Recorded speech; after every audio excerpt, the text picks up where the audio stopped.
Hi everybody, it's Dan and welcome back to my kitchen.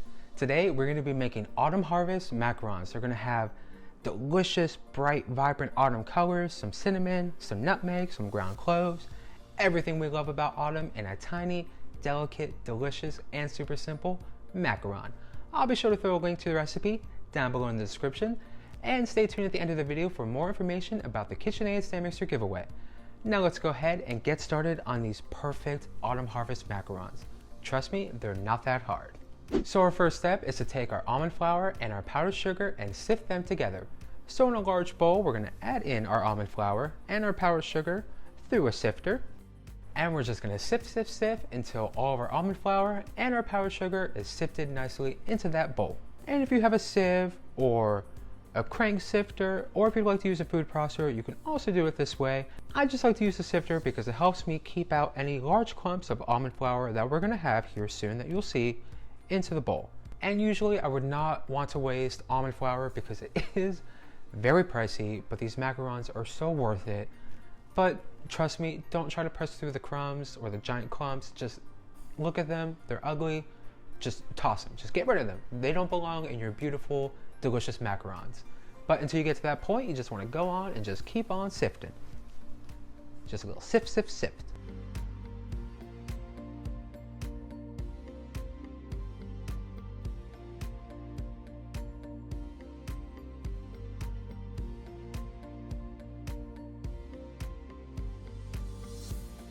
And once you have your almond flour and your powdered sugar finally sifted, go ahead, scoot that to the side, grab another mixing bowl or use your stand mixer and add in your egg whites.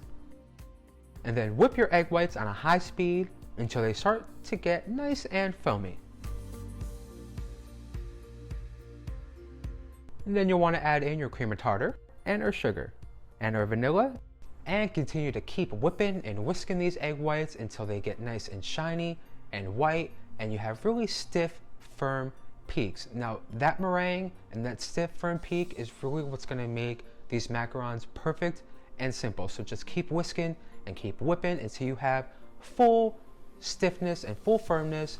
Don't let any droopiness go unnoticed. Just keep whisking, keep whipping. Now usually at this point I'd like to add in my food gel coloring, but because we're going to be using 4 separate colors, I'm probably going to add the food gel coloring when we start adding in our flour and our powdered sugar into our egg whites. But if you just want to use one solid color, you can go ahead and add that in now.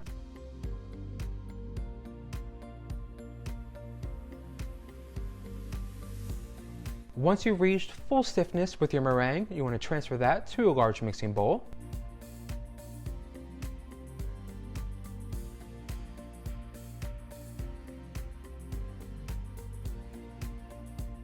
Now before we add in our dry mixture to our meringue, we're going to go ahead and spruce it up with some autumn flavors. So we're going to take some cinnamon, some nutmeg, and some ground cloves, and just whisk that in.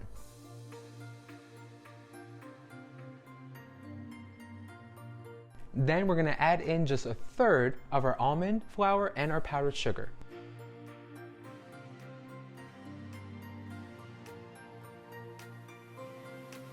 And lightly take your rubber spatula and roll it around in the batter in the bowl and fold the mixture over itself a few times.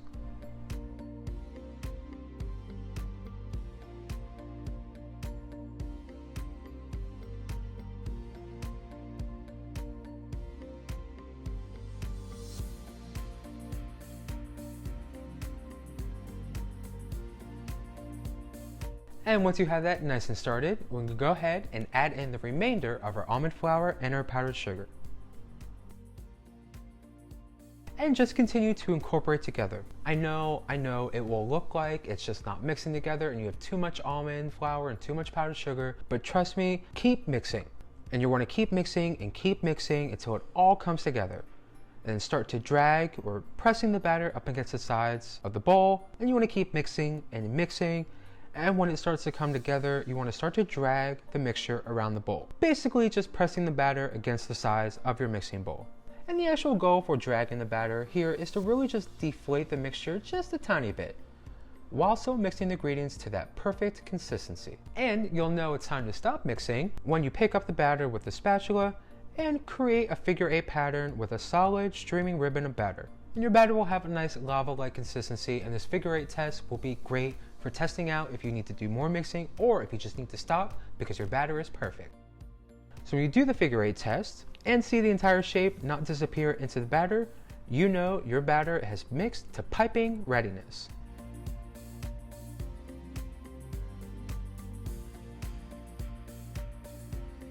And then we're going to start adding in a couple of drops of our food gel coloring. So we have our red, our yellow, our orange, and our chocolate brown.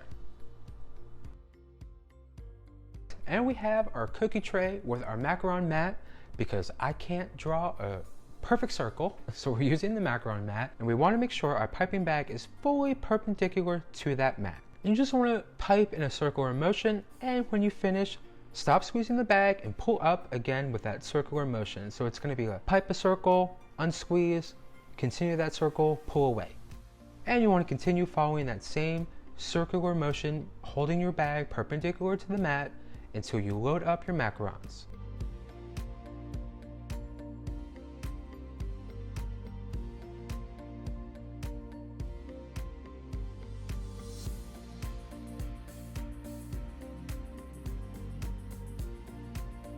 And once you're done piping on your macarons, go ahead and take your tray and give it a tap, tap, tap to remove any of the air bubbles that may still be present in that macaron batter. And then after your tray tapping, go ahead, grab a cup of coffee, take a nice hour break, and let your macarons hang out on the counter for a good solid hour to develop that macaron skin. So our macarons have rested for a good hour. Now let's go ahead, preheat your oven to 300 degrees and let your macarons bake for a good solid 15 minutes. So our macarons have baked. We're going to start with the orange ones. They have this nice vibrant autumn orange color. They have their cute little macaron feet and a nice good flat shell top. Now it's time to fill with some delicious chocolate buttercream.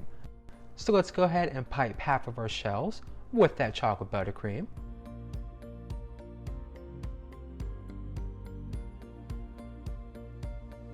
And then taking our other half of the shells, top each macaron until you have a nice macaron cookie. And then just repeat for the rest of your macarons. So we have our chocolate brown macarons that need some chocolate buttercream, our golden yellow macarons, and our vibrant, deep autumn red macarons.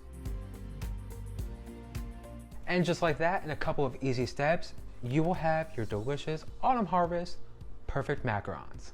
Well, thank you guys for stopping by. I had so much fun making these macarons today, and I can't wait to really just let my macaron creativity go. I've got quite a bit of ideas, especially for like holidays, making cute shapes, maybe making one big huge macaron.